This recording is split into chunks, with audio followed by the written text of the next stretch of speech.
Primeiro, é sempre bom lembrar que generalizar todos os líderes religiosos é algo injusto, tá? Enquanto existem casos em que alguns líderes têm se comportado de maneira antiética ou exploradora, há muitos outros que dedicam suas vidas ao serviço da comunidade, promovendo valores como compaixão, solidariedade e ajuda ao próximo. Infelizmente, alguns líderes religiosos, em toda parte, estiveram envolvidos em escândalos financeiros ou abusos de poder. Esses casos muitas vezes recebem muita atenção da mídia, o que pode criar uma percepção negativa sobre todos os líderes religiosos. A exploração financeira pode ocorrer em qualquer organização e não é exclusiva só apenas a religiões. Por outro lado, muitos líderes religiosos trabalham incansavelmente para ajudar os necessitados, organizar atividades comunitárias e promover a paz e a justiça social. Muitas instituições religiosas estão envolvidas em ações sociais, como abrigo para os sem-teto, programas de alimentação e apoio e vítimas de desastre. A questão do dinheiro nas organizações religiosas é complicada. Algumas congregações, enfim, algumas instituições dependem de doações para manter suas atividades e ajudar a comunidade. É natural que existam preocupações sobre como esses recursos são geridos, mas muitas comunidades têm transparência em relação às suas finanças. É saudável ter uma visão crítica e questionar as práticas de qualquer organização, incluindo as religiosas. Mas, se você se sente desconfortável com a forma como uma determinada instituição opera, é válido procurar informações e buscar alternativas que estejam alinhadas com os seus valores pessoais. Embora existam casos negativos envolvendo líderes religiosos, também há muitos que fazem um trabalho incrível em suas comunidades. É fundamental olhar para todo o contexto e evitar generalizações. Religião não é um conto de fadas e nunca será. Nós católicos acreditamos que a religião não é um conto de fadas, mas uma revelação da verdade sobre a vida e a existência. A fé católica oferece um sentido profundo à vida, proporcionando respostas para perguntas existenciais que a ciência sozinha nem consegue responder. Através dos ensinamentos de Jesus Cristo e da tradição da igreja, os fiéis encontram um propósito, moralidade e esperança na vida após a morte. Eu vou fazer mais vídeos, tá? Eu tô fazendo aqui devagar para não errar nada. Outra coisa que eu tenho a falar. Os ateístas são tão pobres e humildes, né? Tão pobres e humildes quando eles questionam sobre dízimo. Nossa, nem assim, as pessoas pagam pra eles, sabiam? Nem as pessoas, os próprios membros não pagam pra eles pra estar ali, entendeu? Nossa, que hipocrisia, né? Hipocrisia falar de dízimo. E ninguém fala do bolso do ateísta que tá lá, do palestrante, né? Do professor, doutor, não sei o quê. E ninguém fala dos cursos que ele vem, dos livros, né? Enfim, ninguém fala sobre isso, ninguém fala, né? Impressionante. Sim, acontece bastante nas igrejas e fora dela é pior ainda, entendeu? Só que eles acham que só existe dentro da igreja. A diferença é essa que eu tô falando.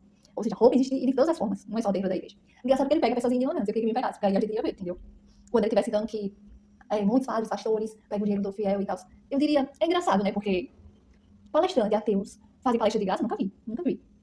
Os livros são gratuitos, os livros que eles vendem são gratuitos. É? As pessoas pagam a ele. Não tem nenhuma diferença, entendeu? Um ladrão, quando ele quer roubar, ele pega de você do mesmo jeito, entendeu, meu filho? Eu diria mesmo assim.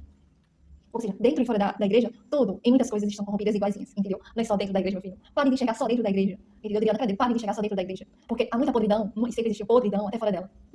E eu já vi, tá? Muito ateísta pedindo pra pagar pra comprar livro dele, entendeu? Já vi sim. Se viesse perguntar, ia se dar mal.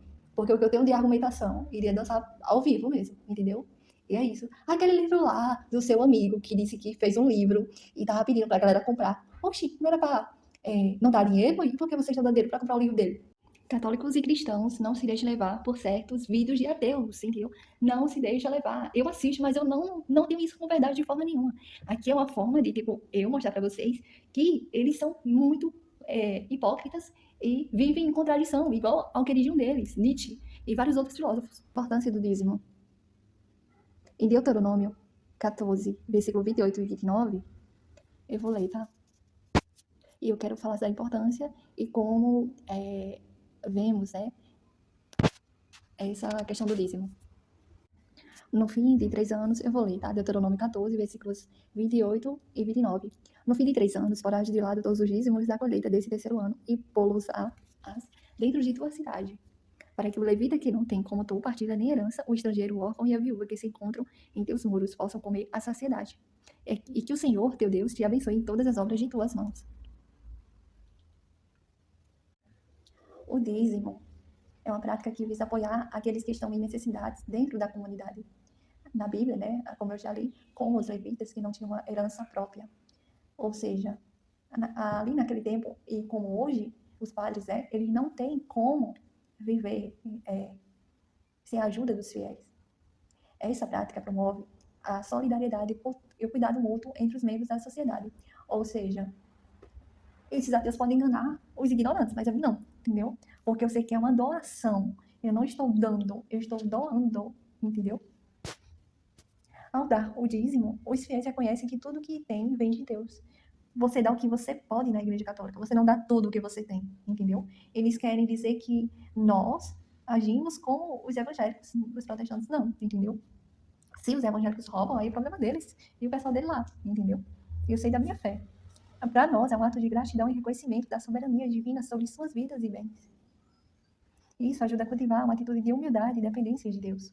A inclusão de viúvas e órfãos nos beneficiários do dízimo destaca a importância da justiça social na fé religiosa, porque através do dízimo as comunidades são incentivadas a cuidar dos mais vulneráveis, refletindo o caráter compassivo de Deus. O ato de dar o dízimo é também uma forma de disciplina espiritual. Ele ensina sobre generosidade, autocontrole e priorização dos valores espirituais sobre os materiais. Em várias partes da Bíblia, incluindo até Malaquias, capítulo 3, versículo 10, é mencionado que trazer os dízimos à casa do Senhor resulta em bênçãos divinas. Essa promessa incentiva muitos a praticar essa disciplina com fé. O dízimo é mais do que apenas uma obrigação financeira, é uma expressão de fé, gratidão e compromisso com a justiça social. Ele desempenha um papel crucial na vida comunitária e espiritual de todos nós. Esqueci de ler, né? Malaquias 3:10. Capítulo 3, versículo 10 diz: pagai integralmente os dízimos ao tesouro do templo para que haja alimento em minha casa. Fazei a experiência, diz o Senhor dos Exércitos, e vereis se não vos abre os reservatórios do céu e se não derrama minha bênção sobre vós muito além do necessário. A lei da conservação da energia na física, por exemplo, que é a lei da conservação que nos ensina que a energia não pode ser criada nem destruída, apenas transformada de uma forma para outra, analogicamente, o dízimo pode até ser visto, por exemplo, como uma forma de transformar a parte de nossos recursos financeiros em energia positiva para a comunidade, já que você não crê de uma maneira religiosa, entendeu? Ao dividir nossos recursos, estamos contribuindo para um ciclo de apoio e sustento que pode gerar um impacto significativo na vida de outros. Por exemplo, ao destinar uma parte do que ganhamos para ajudar os necessitados, estamos criando uma energia social que beneficia a todos. Na biologia, os ecossistemas demonstram a interdependência entre os diferentes organismos. Cada parte do ecossistema tem um papel importante e contribui para o bem-estar do todo. O dízimo pode ser visto como uma forma de manter esse ecossistema social, entendeu? Estou usando várias formas aqui para que você entenda. Quando contribuímos com parte de nossos recursos, ajudamos a sustentar aqueles que estão em situações vulneráveis, como viúvas e órfãos, garantindo que todos tenham as condições necessárias para prosperar. Um exemplo disso é a doação de alimentos ou recursos financeiros para instituições que cuidam de pessoas em necessidade. E então, na filosofia, a ética da generosidade, muitos pensadores discutem até a ética da generosidade e da compaixão. O filósofo Peter Singer, por exemplo, diz que devemos agir de maneira a minimizar o sofrimento dos outros sempre que possível. O dízimo, nessa questão aqui, se alinha com essa ética ao incentivar as pessoas a destinar uma parte de seus recursos para ajudar os menos afortunados. Um exemplo bem prático aqui que eu posso falar é quando alguém decide doar parte de sua renda mensal para organizações sem fins lucrativos que trabalham em prol dos direitos humanos ou ajuda comunitária. Na ciência social, o efeito dos investimentos sociais, que é um estudo que tem mostrado que investimentos em serviços sociais, como educação e saúde, têm retornos positivos tanto para os indivíduos quanto para a sociedade como um todo. O dízimo pode ser visto como um investimento social ou contribuir financeiramente para comunidades e causas sociais. Estamos aqui, nessa questão, ajudando a criar um ambiente mais saudável e produtivo, por exemplo. Programas educativos que recebem apoio financeiro podem levar a melhores resultados escolares e menos desigualdade social no futuro. Então, assim, com essas áreas que eu citei, a gente vê que oferece uma visão rica sobre de uma forma bem positiva dessa prática. O dízimo não é apenas um ato religioso, é uma contribuição significativa para o bem-estar social e ambiental. Ele promove interdependência, generosidade, responsabilidade e ética em nossa sociedade, coisas que não te ensinaram e talvez você não saiba, mas isso é muito importante sim. E outra coisa, se um ser humano fala que por conta da atitude de outro é para uma pessoa deixar de dar o dízimo ou doar para ajudar a instituição, é necessário, né, que pare de doar, porque lá acontece isso e aquilo, ela então não está fazendo por Deus, ela está fazendo para ela mesma, para ser reconhecida e finge que o Deus dela está sendo usado de alguma forma, entendeu? E a gente não deve esperar reconhecimento de ninguém. Se somos religiosos, eu como religiosa, não posso esperar reconhecimento do outro, mas sim do bem que eu fiz, entendeu? Para a instituição. Agora, o que a pessoa faz com o dinheiro é problema dela, porque assim, como eu sou muito religiosa, se você crê em Deus, eu falo para todas as pessoas que creem em Deus e não creem, se você crê em Deus, você tem plena consciência da sua consciência tranquila, enquanto o outro vai dormir com a consciência pesada dos erros que ele está cometendo, eu garanto, entendeu? E nós, como religiosos, nós temos que ter plena confiança em Deus e não nos homens, porque maldito homem que confia em outro homem, né? Mas se for assim, a gente não vive em sociedade nenhuma. E nada, a gente não cresce, a gente não evolui, a gente não contribui para nada, então. Entendeu? E porque, tipo, tudo é uma questão de desconfiança das pessoas, então a gente tem que viver, tipo, totalmente isolado, sabe? Eu sou contra essa questão de que você tem que parar de fazer algo porque fulano não tá fazendo de uma maneira que contribua para a instituição, entendeu? Aí da intenção de cada um, mas eu não vou parar nessa questão de contribuir. Se um dia, se eu puder mesmo, eu não vou deixar de contribuir para a igreja por conta que fulano lá, pronto, é problema dele, sabe? Eu confio muito em Deus e a justiça de Deus não falha. É isso que devemos pensar. E termos confiança plena em Deus. Só os que não confiam em Deus vivem assim, ó, preocupados com algo que nem diz respeito a eles, porque eles não são religiosos. Então, essas coisas só interessam quem é religioso lá dentro, entendeu? E é isso. Não tem essa de abrir olhos. Não existe isso. Porque roupa existe fora da igreja também. E aí, o que você fala dos ladrões na rua? Você vê ele entrevistando sobre a violência, assalto a banco, assalto às pessoas na rua, o que as pessoas acham? Não, ele vai querer atacar as pessoas que estão dentro da igreja, entendeu? Esquecendo que outras pessoas também têm um coração bom e fazem coisas boas para outras pessoas. E não tem culpa de se um ou dois lá faz alguma coisa errada. Uma coisa que eu deixo bem claro aqui, porque se você parar de doar para a igreja, você para a missão de evangelização e de ajuda para aquelas outras pessoas que precisam. E não para chegar a pessoa, porque sempre vai ter alguém desconfiado de tipo, não vou ajudar, saber. Entendeu? Se for assim, ninguém contribui para nada, não ajuda nada. Vai ficar parado, vai ficar uma missão parada. E aquela pessoa que precisa, ela não vai poder receber.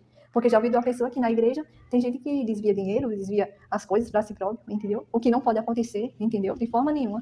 Eu não tô passando pano aqui, antes que pense que eu tô passando pano. Mas é uma coisa que me chama muita atenção desses ateístas, porque eles não são religiosos, eles não são da igreja. Eles não se, eu diria mesmo, a quem for, sabe? Meu filho, você não é da igreja, você não é religioso, você foi. Aí hoje você saiu pra mim querer falar mal. Mas a mim não, entendeu? Você guarda seu ódio pra você mesmo, mas a mim não, entendeu?